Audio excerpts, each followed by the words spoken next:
Banyak orang bertanya-tanya, negara lagi dalam penuh tekanan, ekonomi penuh tekanan.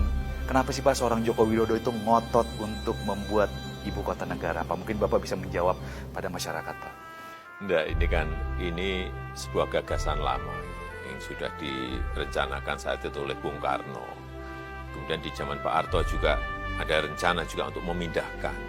Dan memang kita harus memindahkan karena beban Jakarta itu terlalu sangat berat sekali. Beban di Pulau Jawa juga terlalu sangat berat sekali. 56% populasi Indonesia itu ada di Pulau Jawa. 56%, padahal kita memiliki 17.000 pulau. Satu pulau dibebani 56% populasi. Kemudian PDB kita 58% juga ada di Jawa. Terus pemerataannya gimana? Pulau lain diberi kue apa? Inilah yang kita inginkan, yaitu pemerataan.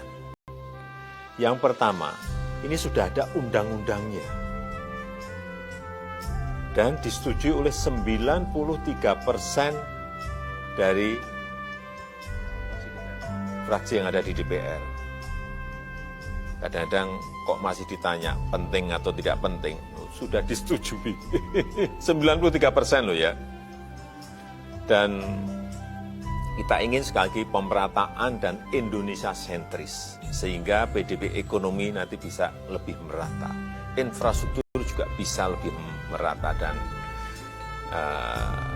agar Indonesia ini maju tidak dirasakan oleh Pulau Jawa saja, tetapi oleh semua provinsi, semua kabupaten dan kota yang ada di luar Jawa. Dan yang paling penting pembiayaannya. Di dalam rencana kita memang 20% dari APBN, 80% dari PPP, KPBU, dari investasi, dari investor. Dan 20% ini pun kita akan tidak membangun tahun ini kemudian rampung. Ini mungkin 15-20 tahun. Ini sebuah pekerjaan besar dalam jangka panjang. Jadi jangan dipandang ini setahun, 2 tahun selesai. Enggak.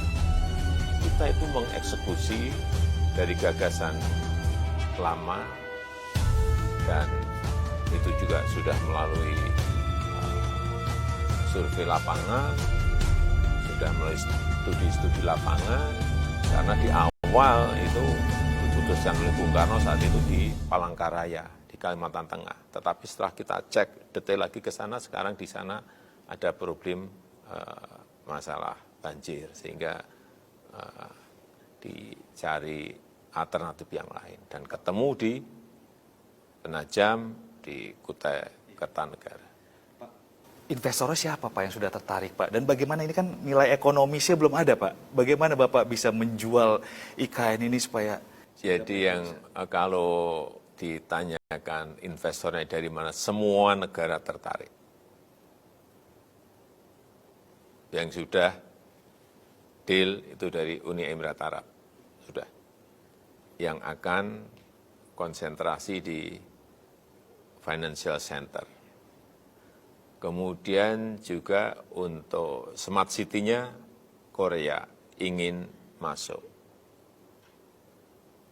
Kemudian untuk pengawas dan review desain, Jepang juga ikut masuk. Terakhir, Saudi juga sama, ingin masuk tetapi di blok apa, bisa saja di blok pendidikan atau di blok kesehatan. Saya kira ini yang terus kita matangkan. Tetapi yang paling penting, infrastruktur harus kita mulai terlebih dahulu. Artinya apa? Ini justru akan menjadi sebuah mesin pertumbuhan ekonomi karena ada capital inflow ke sana.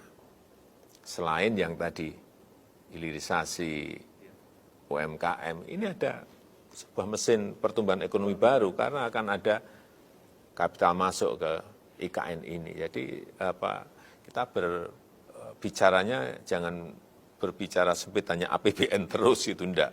Kita akan berusaha agar ini bisa mendatangkan investasi sehingga ada capital inflow untuk masuk ke negara kita. Dan jadi kalau anggapan IKN dibangun dari utang itu salah ya Pak?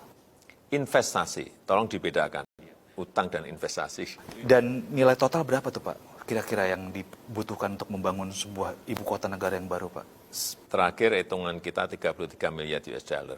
33 miliar US dollar. Tetapi itu pun masih bisa berkembang kalau memang misalnya ada financial center-nya tidak sesimpel itu, tetapi lebih gede ya tentu saja akan memakan investasi yang lebih.